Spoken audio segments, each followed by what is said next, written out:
زي ما انتم شايفين كده الحياني طبعا. بسم الله ما شاء الله. طبعا الزبون يعني عايز الخل. ليه؟ البلحه بتبقى سليمه، بس مشكله البلحه اللي هي الخل دي ما بتطولش، لقيتها 3 4 ايام وبعد كده بتبوظ. لكن البلحه الحياني الطبيعيه بتقعد واخد بالك وتعملها عجوه ما بتبوظش خالص. لكن البلحه اللي هي بتنخل زي ما انتم شايفين كده دي اخرها 3 4 ايام وبتبوظ. تمام. بس الزبون بياخدها ليه؟ لانها ناشفه مش سايحه. تمام. يعني تيجي التجار بيطلبوا منا واخد بالك زي ما انتم شايفين كده اللي هي الايه؟ الخل. يقول لك انا عايز بلح مخلول. ليه يا عمي؟ يقول لك ده عشان الزبون بياخده لان البلحه سليمه ومية مية. تمام. ماسكه نفسها. مع ان البلحه اللي هي الطازه بقى، عايزين تعالى كده معايا كده حبيبي، تعالى هنا، تعالى على الشغل هنا، تعالى بقى.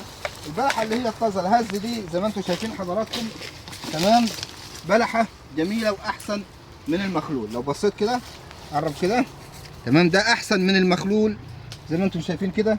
الحياني احسن من المخلول. ده نزل طازه، شوف زي ما انتم شايفين حضراتكم، ده نزل طازه، حياني نزل طازه. ده بينعمل عجوه زي ما انتم شايفين كده اهون، وبلحه جميله جدا جدا ومسكره وبسم الله ما طعمها زي ما انتم شايفين كده، وحاجه جميله. طبعا ده طازه، ده خل. التاجر عايز الخل ده، تمام. بلح حياني مخلول بس التاجر عايزه. ده رطب حياني نازل طازه وبرده له زباينه، بس ده بيبقى اللي هو الطازه اغلى من اللي هو الايه؟ المخلول. تمام يا جماعه.